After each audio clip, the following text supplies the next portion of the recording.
Something that I have a problem with is making false promises, and my channel trailers are complete proof of that.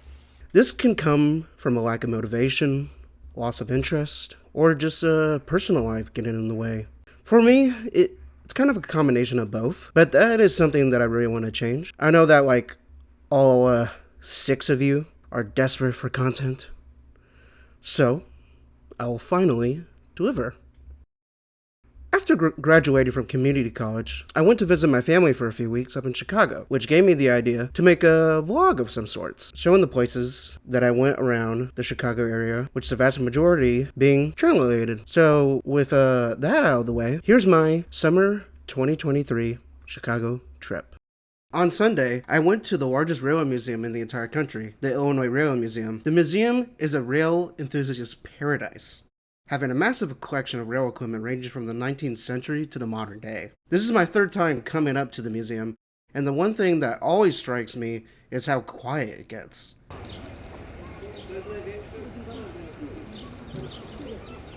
Despite the sounds of trains running about the grounds, it's very quiet.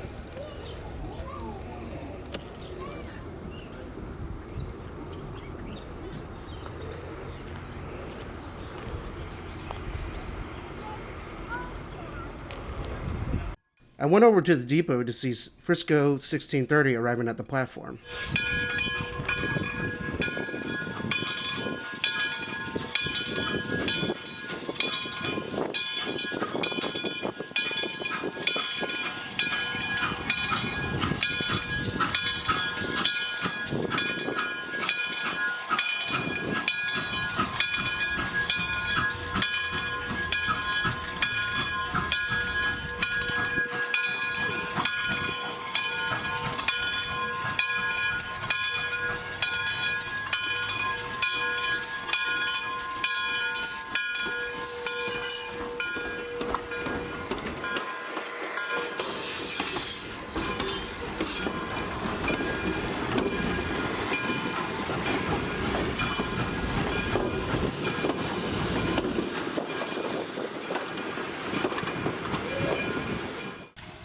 This decapod is the crown jewel of the whole museum.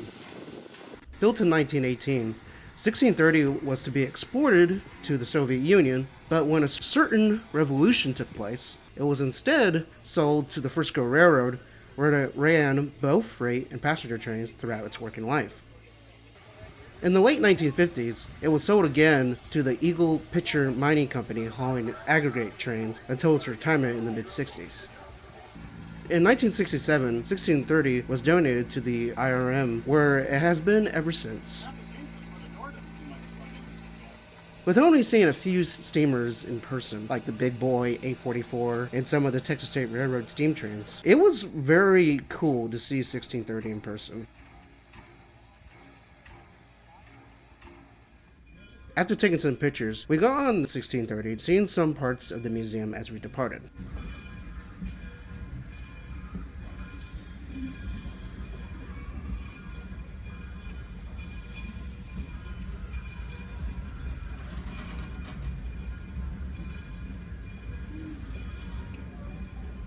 Soon we headed out into the countryside, seeing the massive areas of farmlands that surrounded us.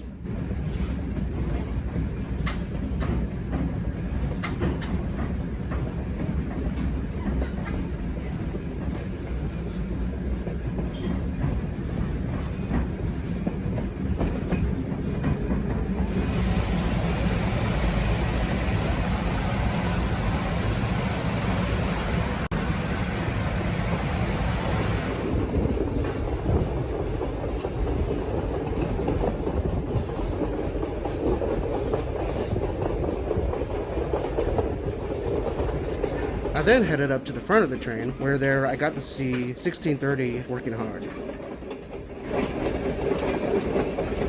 After we got to the end of the line, we started to head back, see more farmland and some rail fans taking videos at the crossings.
As we headed back to the depot, I got to see more of the museum grounds along with a couple of diesels sitting outside at one of the barns, along with some various other equipment.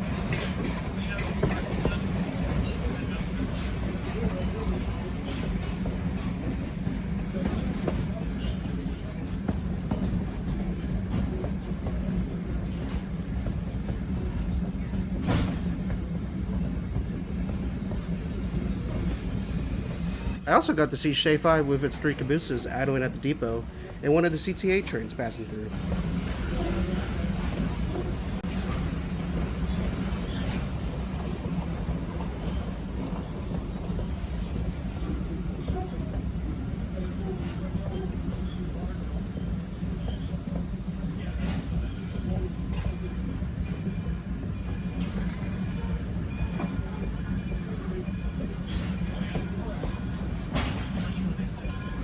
After getting off, I got to see the Shay heading backwards down the line.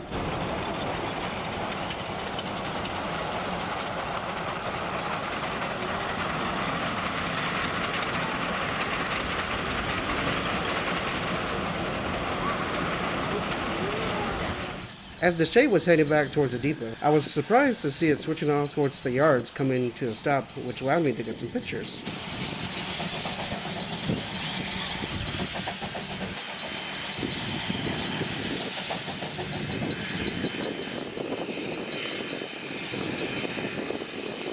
Maybe there was something wrong with the Shay, but I don't know. But if you do know, leave a comment down below. Built in 1929 by the Lama Locomotive Works, J. Neal's Lumber Company No. 5 Shay worked at various logging railroads and lumber mills throughout its working life until the mid-1960s. In 1969, Shay 5 was donated to the Illinois Railroad Museum, becoming the first operating steam engine at the museum.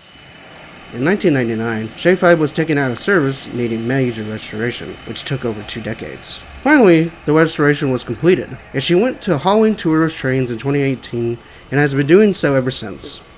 I never got to see a geared locomotive in person, so it was a real treat to see Shay No. 5 with its vertical 3 cylinders and driving shaft moving was very cool. We then headed over to the barns where they had an assortment of rolling stock, engines, and various other equipment. Going into Barn 9, they had their big steamers and electrics, with the PRR GG1 being one of my favorite locomotives. Being designed in an Art Deco style, the GG1 is to me one of the most elegant looking electric locomotives I've ever seen. There's just something about the GG1s that I love so much. The PRR pinstriping, the elegant curves, and the fact it lasted until like the 1980s before being retired by Amtrak is very surprising. So, they're very cool.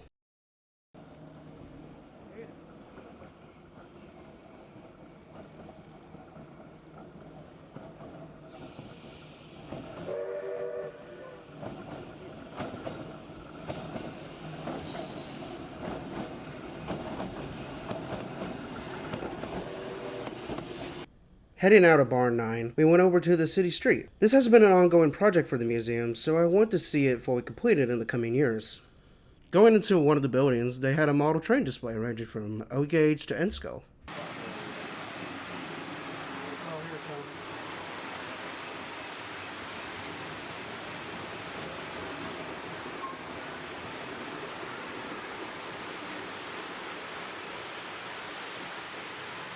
Since we were here, I also bought some souvenirs to add to my model train collection, which isn't much, but it's cool. Before we headed out, I ran over to get one last shot of 1630 heading into the station.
I was filming with a Canon DSLR camera with not a wide angle lens, but a very zoom lens. You can notice in some of the footage, but I had to step back so far to get the engines in frame. This is the only day I ever used the Canon DSLR camera because I just couldn't deal with it. So I just decided just to use my phone instead.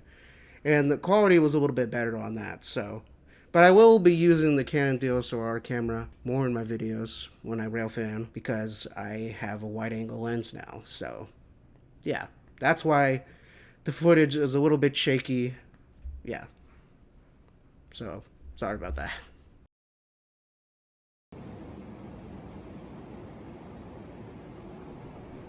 On Monday morning, I went out for a run on a once abandoned overhead rail line turned into a rail trail called the 606. Originally called the Bloomingdale Line, this overhead rail line was built in 1913 and operated by the Chicago, Milwaukee, St. Paul, and Pacific Railroad, servicing the various small businesses and factories along Chicago's northwest side. By the 1990s, due to low traffic, the line was completely abandoned and was like that for 2 decades.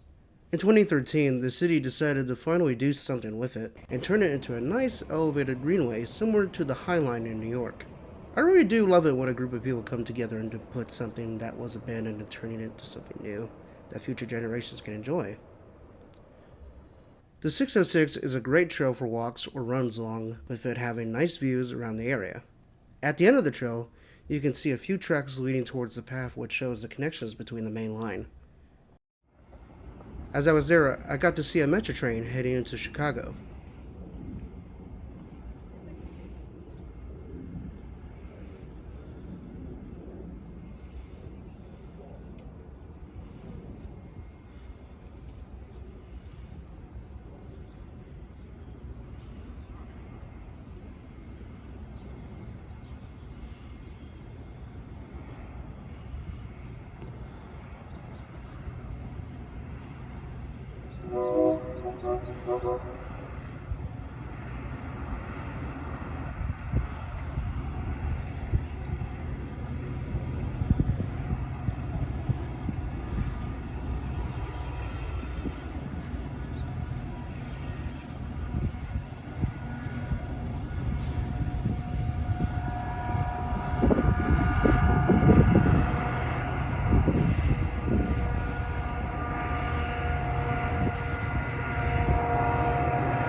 After my run on the 606, I went over to the nearby metro station. There was hardly anybody at the station, so for most of the time I had the station entirely to myself. As I was there, I got to see 2 metro trains arriving at the station, with the first being Metro Unit 148, Village of Fox Lake.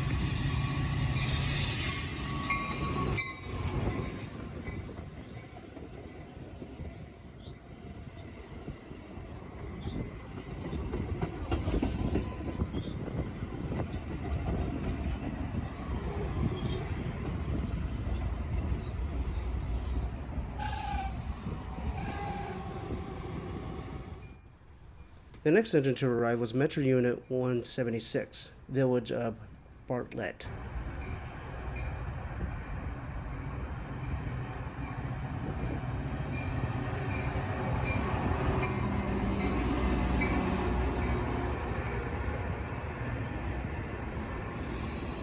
Oh man, I was pretty tired and headed home for the day. On Tuesday, I didn't have that much to do, so I headed down into the city to Union Station. Built during the height of the Roaring '20s, Union Station was the main hub of passenger trains coming in and out of Chicago in its heyday. Union Station hit hard times in the '60s due to low ridership declining on many passenger trains across the country, with some parts of the building being demolished and with some spaces within the station to be left abandoned and unused. It wouldn't be until the late '90s that the station was renovated and was designated as a Chicago landmark in 2002. Today, the station is now busier than ever, with commuters coming in and out of the station heading to work in the city or heading back home in the suburbs. As I walked out down to the lower levels, I got to see some Metro F units. The first thing I noticed right away about the F units is how loud their engines are. This is mainly because their engines help power the electrics in the passenger cars, so they must be on max revs when sitting. The second thing I noticed about the units is that they have individual names.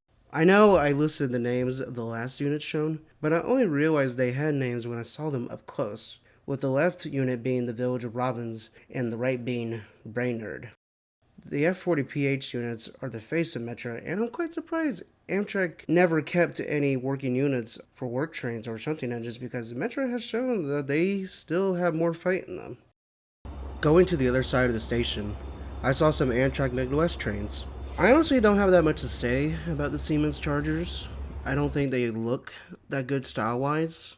The Chargers to me look like a city bus. I also know they haven't been very reliable lately, so I don't know. I'm just not really a fan of their design, to be honest. I then left the Union Station to walk over to Roosevelt Road. This is one of the best places to film trains coming in and out of Chicago.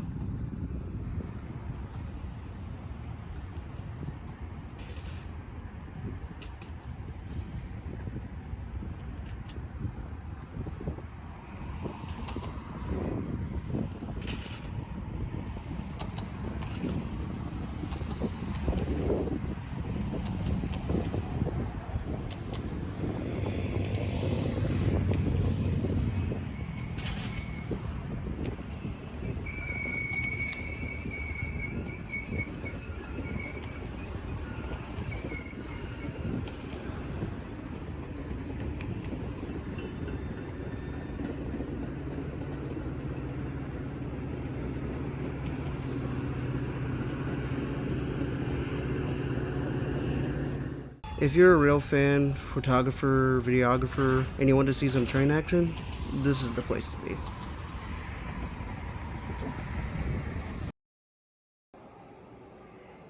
In the morning, I wanted to hit some of the museums along Lake Michigan, with the first museum being the Field Museum. The museum has many great artifacts, but the one that was the most interesting to me being the DeSavo lines. In 1898, these two lines went on a massive killing spree on the workers who were building a railway bridge over the DeSavo River. Over the course of 9 months, the lines took the lives of 35 workers and natives. The killing spree finally ended when Colonel Patterson killed them later in the year, and the bridge and railroad was completed shortly after. Patterson turned them into rugs as a trophy for his victory, but he would later sell them to the Field Museum in 1925, with the staff making them into taxidermy and displaying them in a diorama, to which they are still here to this day. There were many films that retold the story of the DeSavo Lions Massacre, with one notable one being the 1996 film The Ghost in the Darkness. The film didn't do that well critically and financially, along with having some inaccuracies. Personally, this was the coolest piece of the museum. After the Field Museum, we headed down the road to the Museum of Science and Industry. One interesting fact to note is that a lot of the buildings in the area are structures that were left over from the 1893 Chicago World's Fair. The buildings that are still here is the Field Museum, the Art Institute, and the Museum of Science and Industry. Heading into the Science Museum, we headed to one of the most notable exhibits on display, being the captured German submarine, the U-505. I was really surprised of how they could get the submarine into a museum. It's a lot bigger than it looks on video.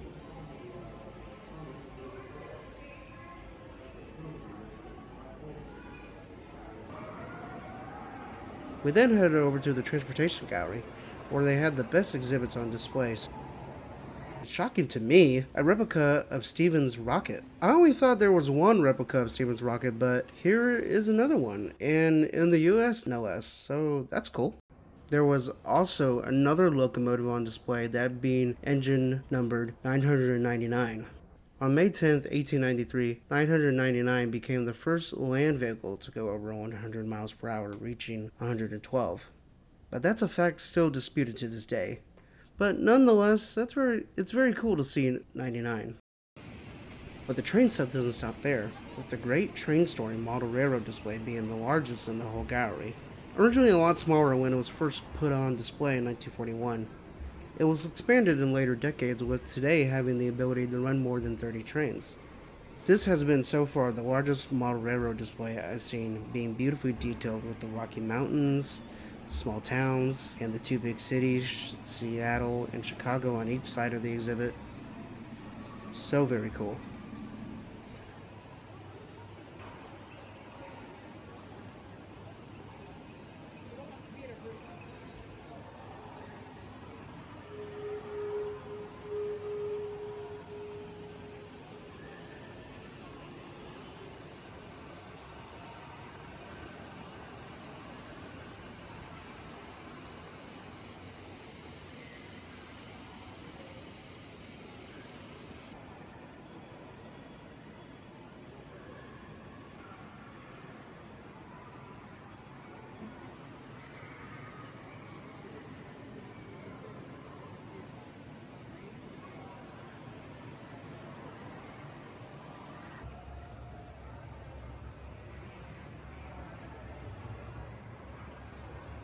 There was also other areas in the museum, being ship's gallery, that had some very nice model ships on display.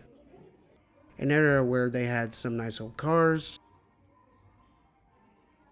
an area where they showed the effects of various kinds of weather,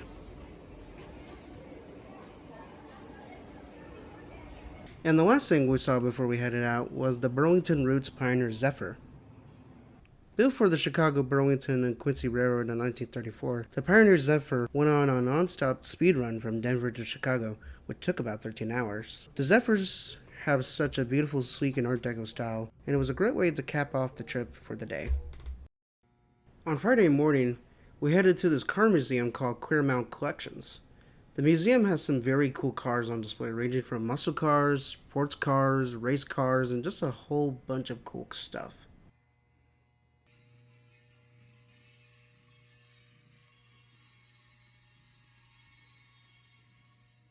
They also had some iconic cars on display, such as the 1960s and 89 Batmobiles. It also came with some very creepy, goofy wax Batman and Robin figures. They also had some custom cars on display, such as a car plane, the Scooby-Doo Mystery Machine, which from some cutouts of Scooby and Shaggy and Fred, but for Daphne, she just looks like a mannequin, makes the whole display look kind of weird.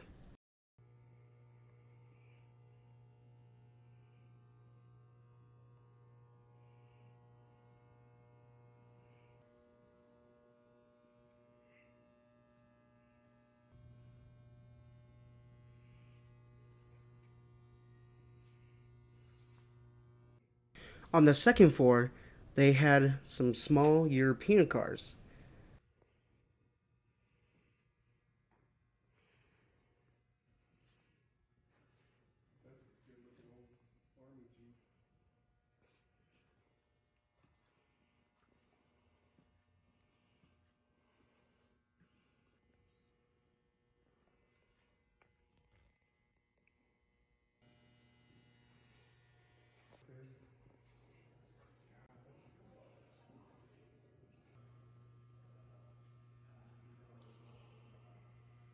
We also had a short chat with the owners since we were the only people looking around. Surprisingly, he said that people that lived in the area for 30 years never even knew about this place. So I highly recommend coming to check this place out. On Saturday, we went down to Aurora to eat at this restaurant called the Two Brothers Roundhouse. Built in 1856, it served the Chicago Aurora Railroad, later the Chicago, Burlington, and Quincy Railroad, until it was the Shops and Roundhouse closed its doors in 1974. It was left in this abandoned state until the late 90s, when it was registered a national landmark.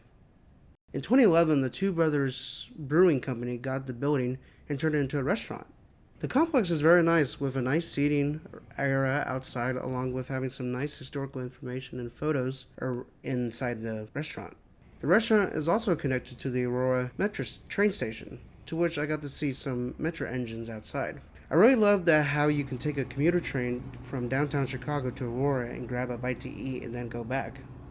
On Tuesday morning, we headed down to the Pullman factory complex, and what a magnificent structure it is. Built in 1880, the Pullman Powers Car Company Administration Building stood as the tallest building in the area, with the shops behind it and a reflecting pool in front of it. The Pullman factory complex was also home to the infamous 1894 Pullman strike, to which the railroad workers boycotted various railroad equipment. The whole reason why they went on strike was the low wages and high rents the workers had living in the company-owned town of Pullman, showing a perfect example of why a company-owned town don't exist. While not the best day to walk around in the heat, the building complex was really cool to see, especially since the main clock tower building was used as the main basis for Santa's workshop in the film The Polar Express. So it was great to finally see it in person. On Friday, I was alone, so I headed down to the main epicenter for Chicago's commuter rail traffic. Stay a little bit. It's dangerous.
getting some great footage from Metra and Amtrak Midwest trains. I even got a honk from one of the Metra engineers.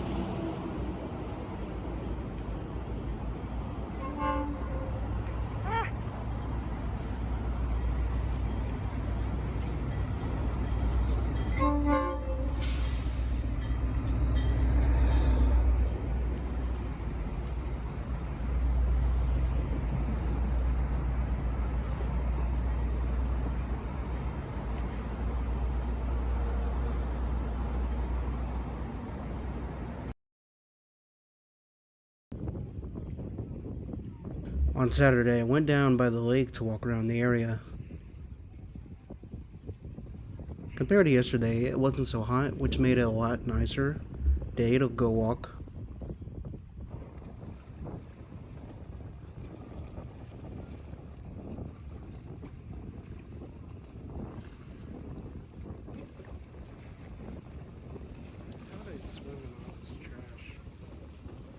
After my short walk along the lake, I headed across the street towards Grant Park to see Buckingham Fountain.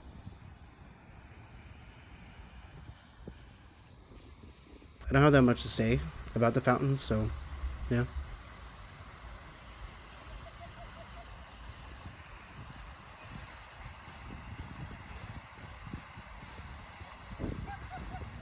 After leaving the park, I went down a few blocks to see some of Metro's electric engines at 11th Street Station. For some reason, I always forget that Metro runs electric trains, but I didn't forget to take any footage of them. Millennium Station is now arriving. Please step behind the yellow line. Step behind the yellow line.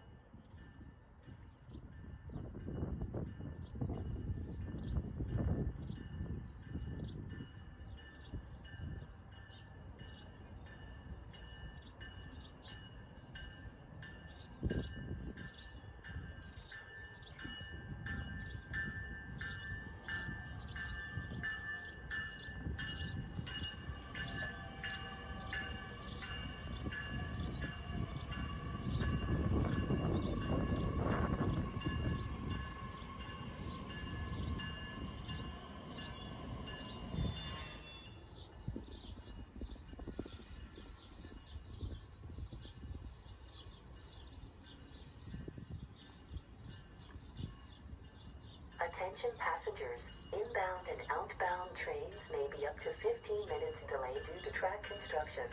Trains will make flag stops. To board, you must be visible on the platform before the train reaches the station. Attention passengers, inbound and outbound trains may be up to 15 minutes.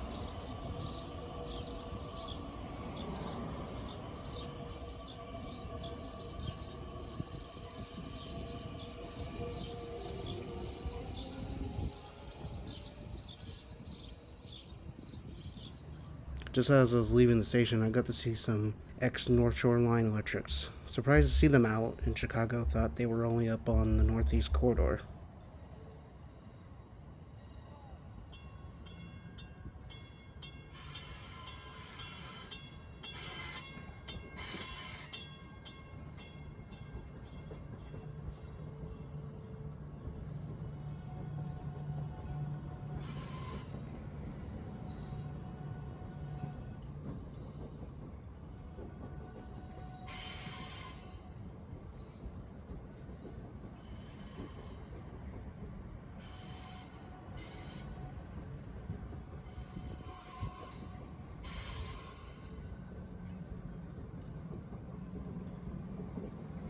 After my day exploring, I headed back, and for the rest of the few days of my trip, I didn't do anything train-related stuff. Just went around with my family, exploring the local area, see some cool murals on various buildings and walls.